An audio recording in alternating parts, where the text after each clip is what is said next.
Hi, this is Trevor, and you'll have to forgive my rather confusing camera work today. I'm only going to be face visible for part of what I'm doing here. I'm going to be turning the camera around right away to actually be showing you something else. It is December 11th, 2012, and I'm coming to you from the very comfortable reading area here at Elemental Book and Curiosity Shop, which is my primary location these days. It's a little bit of a quiet moment. December is always a month that I find where the earlier part is a little bit slower. It gives me a chance to do some studying and to do some work like this vlog today. The later part of the month can sometimes get very busy, so if you're thinking of coming in for a reading, I would love to hear from you. You can give us a call either through my independent booking line at 204-504-9575, or you can call directly through to Elemental at 204-779-8900. And we can set up an appointment time that's comfortable and convenient for you. But enough about me. Now, as I said, I'm going to be turning the camera around and showing you something else today.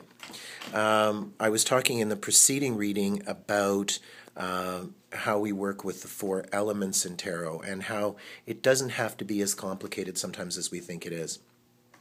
You notice that I have 4 cards laid out of a particular number. I decided to use the 7s today because they're a great kind of example of what I'm going to be talking about. And that is making associations of the numbers to situations. We start to get a feel for the numbers quite naturally when we start looking at them and making connections. And again, these are the connections we choose to make. And over time, the more we work with the symbols, the more we start getting a feel for where those connections are solid and useful, and some of them change over time. One of the books that I came across very early on in reading that I go back to again and again is Choice-Centered Tarot by Gail Fairfield. This is about the 3rd or 4th version of this book that I've come across, and I go back to it again and again. Ms. Fairfield has written a number of books, not only about tarot, but Choice-Centered Tarot and Relationships is an excellent book. I believe there's a Choice-Centered Astrology as well. And some of Gail Fairfield's books are carried here at Elemental Book and Curiosity Shop at 355 Langside, as well as a number of other great resources. But one of the things that Ms. Fairfield talks about in Choice-Centered Tarot is the idea that there is this vibration or energy to numbers, and we'll see it come up again and again. So there's sort of like the 3-ness of a situation, the 5-ness of a situation. And when you begin working with tarot, one of the things that I really strongly recommend is you do just what I've done here. Take out with your study deck, the deck that you get to play with, the deck where you get to not worry too much about the rules, get out all the cards of the same number that you're working with. Say you're going to start working with 2s or 5s. You get out all of the cards of that number in a suit. This is important because you see more of a relationship between the numbers right away. In this case, with the 7 of Wands, there's sort of a sense of uncertainty. You know, it's always, I find when people start working with these symbols, they always kind of go with the 7s. Is this good or is this bad? In the 7 of Wands, we see this guy who's kind of like the king of the castle, but is he really winning if he has to fight to hold on to that position? In the 7 of Cups, there's all these choices, and there's a lot of uncertainty. And you'll see there's the hidden little skull in this one card. So it seems to be saying choose with care because everything is not exactly as it seems. In the 7 of Swords, we kind of wonder, is this guy a good guy or a bad guy? He seems to be running along and not really watching where he's going. And in the 7 of Pentacles, again, there's a little bit of uncertainty. It's almost like this gardener is observing where there's great growth in one area and something just kind of poking along. Again, these are just some of the superficial associations that sometimes we make with the cards when we begin working with them. Some of you out there who are very well versed are going, that's not what it means, you've got it all wrong. But you kind of, as I said, you make these connections, and over time you build on those associations and you start seeing what they have in common. So this is sort of an exercise in just getting kind of a feel of the sevenness of a situation. Now, one of the things I like to look at too is how those numbers will have applications in other ways. As we kind of carry along, as we get further along in the work, we will see where some of those associations fit, where they are, the fancy word is congruent, and where we may need to discard them as we go along. It's like learning a language, as I said before. You don't have to memorize a dictionary to learn a language, but over time you start learning proper pronunciation, better ways of articulating yourself. Here's another example of that numeric kind of value. One of the traditional layouts that's oftentimes used with the tarot is what's called the Celtic cross. And this is generally how it works, that we get these 10 cards. Notice, again, we've got that number 10 coming through. And they're laid out first in a cross pattern. Right? And some people vary that. Some people change those positions. Right? And then we get a run of 4 cards that are going to go up the side of that formation. And again, hang on, I'm going to get it laid out and then I can give you a better camera angle. Okay? So there we see the Celtic cross. 10 cards. Okay?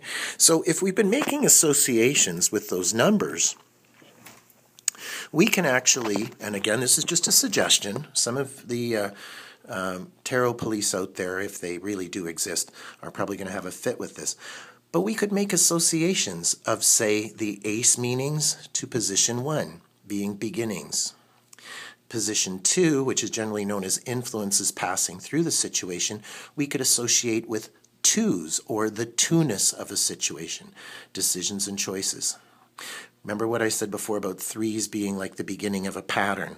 Here we see the 3rd position, which is sometimes known as the foundation. 4s, or the 4th position being the past, is kind of like a foundation.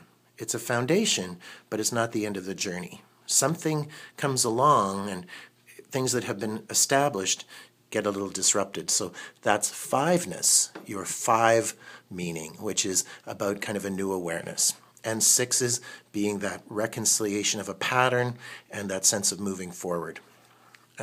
Then we come to position 7. Remember what I was talking about in the 7s, how there's uncertainty? Well, position 7, interestingly enough, is that sense of action we can take where we don't yet know the end result, where there's going to be a lesson learned.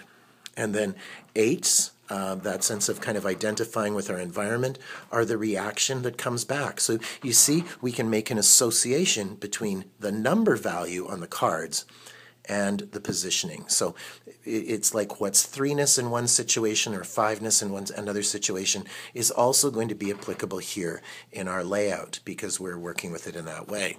Position 9, which is traditionally known as our hopes and fears, kind of helps us to understand how we project into the 9ness in the cards. And 10s being that sense of outcome, well, here we have the outcome card. Right?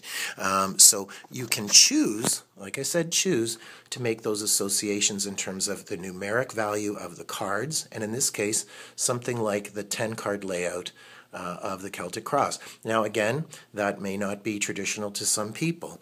I'm just suggesting this as a learning tool.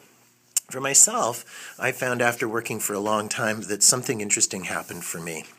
I stopped laying out the 10 cards in that fashion. It just occurred to me that I wanted to work with the 10 cards as sort of a wheel within a wheel. That just happened one day. I think I'd been reading for about 15 years, and one day my hands just decided to do that. And for me, I'm looking at the layout in terms of where we might have a predominant number or a predominant symbol or a predominant suit. Maybe there's a real strong emphasis on wands, like what we see here. Maybe there's something very, very outstanding about a number that may be repetitive. Maybe just like looking at a bridge hand or a poker hand, you kind of recognize whether you've got a couple of pairs, or maybe you've got a flush, but it gives you that insight in terms of something that is speaking to you. And working with the cards intuitively, this allows you to get messages in a lot of different ways. So this is just a suggestion for study, and I think you might find it helpful to play with the cards in that fashion. They're not going to bite you, and hopefully this gives people a little bit of insight in terms of how I work and how you can enjoy your journey with tarot. Again, the recommended author is Gail Fairfield, and the book, which I've really enjoyed working with over time, one of many, is called Choice Centered Tarot. So thanks for tuning in, and I'll probably be vlogging again a little later in the month, but all the best of the holidays to you out there. Take care. Bye for now.